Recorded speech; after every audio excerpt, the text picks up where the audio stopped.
पत्नी के गांव लौट जाने के बाद मैं अकेला पड़ गया था। मेरी भी कुछ ऐसी जरूरतें थीं जो मैं पूरी करना चाहता था। मेरे फ्लैट के नीचे वाले फ्लोर पर एक भाभी रहती थी। मैं अक्सर उनसे हंसी मजाक कर लेता था। एक दिन मेरी तबीयत बिगड़ गई और मैं ऑफिस नहीं गया। मैंने सोचा भाभी के पास जाकर टाइम पास कर लेता हूँ। उनसे बात करूंगा तो अकेला भी नहीं लगेगा और घर की याद भी नहीं आएगी। मैं उनके घर गया तो भाभी चाय बनाने लगी और जैसे ही वो चाय का कप देने के लिए झुकी तो उनका पल्लू गिर और उनके उभार का ज्यादातर भाग मेरी आंखों के सामने आ गया। मैं बेकाबू हो गया और उनके दोनों संतरों को। हेलो दोस्तों, आज की इस रोमांचक कहानी में आप सभी का स्वागत है। मेरा नाम विशाल है, मेरी उम्र 30 साल है और मैं एक शादीशुदा आदमी हूँ। मेरे 2 बच्चे भी हैं और मैं उनसे बहुत प्यार करता हूँ। मैं झारखंड के एक छोटे से गांव का रहने वाला हूँ, लेकिन पिछले 10 साल से मैं बिहार में रहकर जॉब करता हूँ। मैं एक बहुत ही शर्मीला किस्म का इंसान हूँ, इसलिए मुझे लड़कियों से बात करने में भी शर्म आती है। शादी से पहले भी मैंने किसी लड़की से बात नहीं की थी। एक बार मेरे दोस्त की चचेरी बहन ने मुझसे बात करने की कोशिश भी की थी, तो मैंने ही उसे मना कर दिया था। मेरा मन तो बहुत करता था, लेकिन मैं किसी भी लड़की से कुछ बोल नहीं पाता था। हालांकि मैं आपको यह बता दूं कि मेरी दिलचस्पी शुरू से ही लड़कियों से ज्यादा भाभियों में रही थी। ये उस समय की बात है जब मैं बिहार में किराए के मकान में अपने पूरे परिवार के साथ रहता था। शुरू में हमारे घर की माली हालत काफी अच्छी थी, क्योंकि मैं अच्छे पैसे कमा लेता था। लेकिन फिर धीरे धीरे हमारे घर के हालात बिगड़ते गए। दरअसल हुआ यह था कि मेरी माँ की तबीयत बहुत ज्यादा खराब हो गई थी। मेरी माँ गांव में ही रहती थी। जब उनकी तबीयत ज्यादा खराब हुई तो मुझे अपने पूरे परिवार के साथ गांव वापस लौटना पड़ा। हम थोड़े दिन गांव में ही रहे और माँ की सेवा की। जब माँ की तबीयत में सुधार आने लगा तो मैं अपने पूरे परिवार को छोड़कर वापस बिहार आ गया। लेकिन इस बार मैं अकेले ही आया था। मैं अपनी पत्नी और अपने बच्चों को साथ नहीं लाया था। पत्नी के साथ न होने की वजह से मेरी कुछ जरूरतें अधूरी सी रहती थीं। अब मैं सोचता था कि काश मुझे कोई ऐसा मिल जाए जो मेरी जरूरतें पूरी कर सके, पर मैं इतना शर्मीला था कि किसी से बात करने में भी मुझे बहुत शर्म आती थी। मैं आपको अपनी एक खासियत और बता दूं कि मेरे परिवार की हर एक भाभी से मेरी बहुत अच्छी बनती है। मैं जिस फ्लैट में रहता था उसी फ्लोर के नीचे एक भाई साहब अपने परिवार के साथ रहते थे। उनके परिवार में उनकी पत्नी और 2 बेटियां थीं। मेरी उन लोगों से कभी कभी हाय हेलो हो जाती थी। जब मुझे वहां रहते रहते 6 महीने से ज्यादा हो गए तो उन लोगों के साथ मेरे घरेलू संबंध हो गए थे। हम कभी कभी साथ मिलकर लंच और डिनर किया करते थे और कभी कभी साथ में घूमने भी जाया करते थे। भाई साहब मुझ पर बहुत भरोसा करने लगे थे और वैसे भी मैं एक भरोसे वाला इंसान हूँ। मैं किसी को धोखा नहीं देता हूँ। भाभी मुझसे बहुत अच्छे से बात किया करती थी और मैं भी उनसे हंसी मजाक कर लिया करता था। जब भाई साहब घर पर नहीं होते थे और भाभी को हॉस्पिटल या बाजार जाना होता था तो वो मेरे साथ ही जाती थी। इस बीच हम आपस में बहुत सारी बातें किया करते थे और मुझे भाभी का स्वभाव बहुत पसंद आने लगा था। भाभी जब भी अपने घर पर कुछ स्पेशल खाना बनाती थी तो वो मेरे लिए भी भिजवाती थी। एक बार की बात है कि तबीयत खराब होने की वजह से मैं काम पर नहीं गया।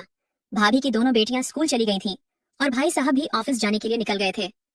मैं अपने कमरे पर अकेला ही रहता था, पर जब सब चले गए तो मैंने सोचा कि भाभी के पास जाकर ही टाइम पास करता हूँ। उनसे थोड़ी देर बात करूंगा तो मेरा भी मन अच्छा हो जाएगा और मुझे घर की याद भी नहीं आएगी। जब मैं भाभी के पास गया तो वो किचन में कुछ काम कर रही थी। मुझे देखते ही वो बोली, क्या हुआ देवर जी, आज आप काम पर नहीं गए? मैंने कहा, नहीं भाभी, आज थोड़ी तबीयत खराब है और मुझे घर की भी बहुत याद आ रही है। बहुत दिन हो गए हैं मैं अपने बच्चों से नहीं मिला हूँ और अपनी पत्नी प्रिया को भी नहीं देखा है। मैं भाभी से किसी भी तरह की बात करने में नहीं शर्माता था, इसीलिए मैंने उनसे कहा, भाभी, आपको तो पता ही है कि हर आदमी की एक जरूरत होती है और मेरी पत्नी भी बहुत दिनों से मेरे पास नहीं है। कभी कभी तो लगता है कि उड़कर उसके पास पहुंच जाऊं। और इतना कहकर मैं हंसने लगा। वो बोली, बात तो आप सही कह रहे हो देवर जी, मैं समझ सकती हूँ कि आप पर क्या बीत रही है। आप थोड़ी देर यहीं बैठो, मैं आपके लिए चाय बनाकर लाती हूँ। आपको चाय पीकर छोड़ा अच्छा लगेगा। इतना कहकर भाभी चाय बनाने लगी। मैं भाभी को भी देख रहा था, वह बहुत ही प्यार से मेरे लिए चाय बना रही थी। थोड़ी देर बाद वह कुछ लेने के लिए झुकी तो उनके गोरे उभार मुझे दिख गए। वो नजारा बहुत ही सुंदर था और उसे देखकर मेरी तबीयत भी थोड़ी थोड़ी ठीक होने लगी थी। उनके भारी और गोरे उभार का ज्यादातर भाग बाहर झांक रहा था। मेरी निगाहें रह रहकर उनके इन कयामाती उभार की ओर उठ जाया करती थी और जब भी ऐसा होता था तो मेरे तन बदन में एक हलचल सी मच जाती थी। भाभी कहने को तो काम कर रही थी, पर उनका पूरा ध्यान मेरी हरकतों पर था। मेरी नजरों का भाव समझकर वह मन ही मन खुश हो रही थी। भाभी समझ चुकी थी कि मैं क्या देखने की कोशिश कर रहा हूँ और वह भी इस बात पर खुश हो रही थी। थोड़ी देर बाद भाभी मेरे लिए चाय लेकर आए और मुझसे बोली, ये लीजिए, पी लीजिए। मैंने कहा, अगर आप पिलाओगी तो जरूर पीऊंगा भाभी। और इतना कहकर हम दोनों हंसने लगे। भाभी बोली, आप बहुत ही शैतान हो रहे हो। मैंने कहा, अगर आपको अच्छा लग रहा है तो मैं और भी शैतानियां कर सकता हूँ। मेरी तबीयत खराब है, अगर आप मेरी बात मान लोगी तो मुझे बहुत अच्छा लगेगा। मुझे पता था भाभी का भी मन है, लेकिन वह दिखावे का विरोध करने लगी। थोड़ी देर बाद जब वह चाय का कप उठाने के लिए झुकी तो उनका पल्लू गिर गया। अब तो मेरी हालत और भी ज्यादा खराब हो चुकी थी।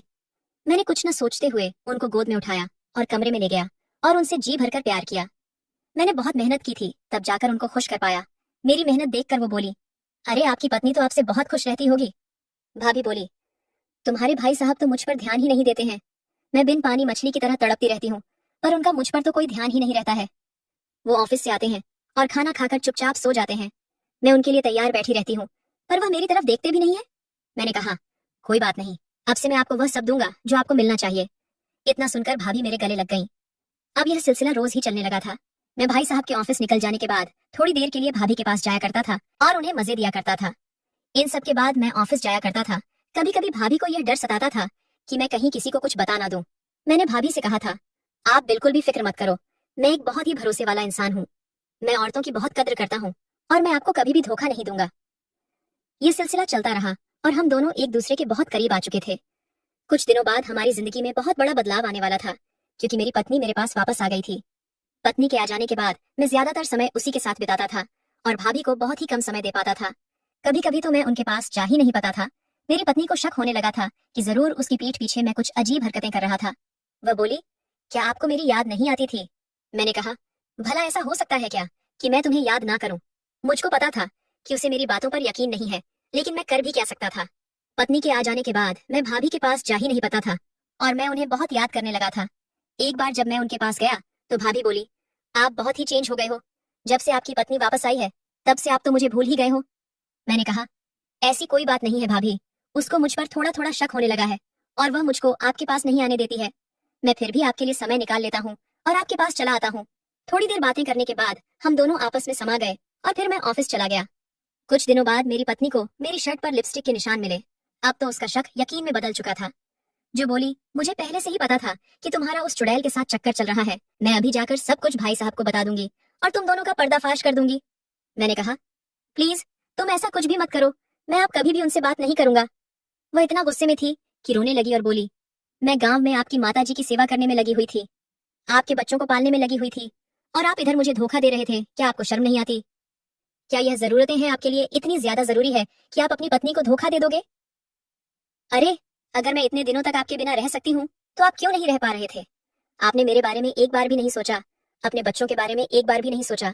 अगर फिर भी आपको उस औरत से इतना ही प्यार है तो आप मुझसे कह दीजिए, मैं अभी के अभी यह घर छोड़कर चली जाऊंगी और आपकी जिंदगी में कभी भी वापस नहीं आऊंगी। औरत सब कुछ बर्दाश्त कर सकती है, पर अपने पति का बंटवारा बर्दाश्त नहीं कर सकती और मैं भी बर्दाश्त नहीं करूंगी। अगर आपको मेरे साथ रहना है तो मेरा ही बनकर रहना होगा, नहीं तो आप मुझसे कह दीजिए, मैं गांव चली जाऊंगी और वहीं रहकर माताजी की सेवा करूंगी। मैं समझ चुका था कि मैंने अपनी कुछ पलों की जरूरतों के लिए अपनी पत्नी का दिल दुखाया है। मैंने उससे माफी मांगी और बोला, आगे से कभी भी ऐसा नहीं होगा। तुम कहीं भी मत जाओ और मेरे साथ रहो। तुम मेरे लिए सब कुछ हो, हमारे बच्चे मेरे लिए सब कुछ हैं। मैं तुम लोगों के बिना जिंदगी नहीं जी पाऊंगा। इसके बाद से मैं कभी भी भाभी के पास नहीं गया। मैंने उनको भी सारी बात बताई और उनसे भी माफी मांगी। कमेंट करके जरूर बताइएगा कि आपको ये कहानी कैसी लगी। अगर आपको ये कहानी पसंद आई हो तो इसे लाइक करें और अपने दोस्तों के साथ भी शेयर करें। आगे भी ऐसी रोमांचक कहानियों के लिए हमारे चैनल को सब्सक्राइब करें और बेल आइकन दबाना ना भूलें।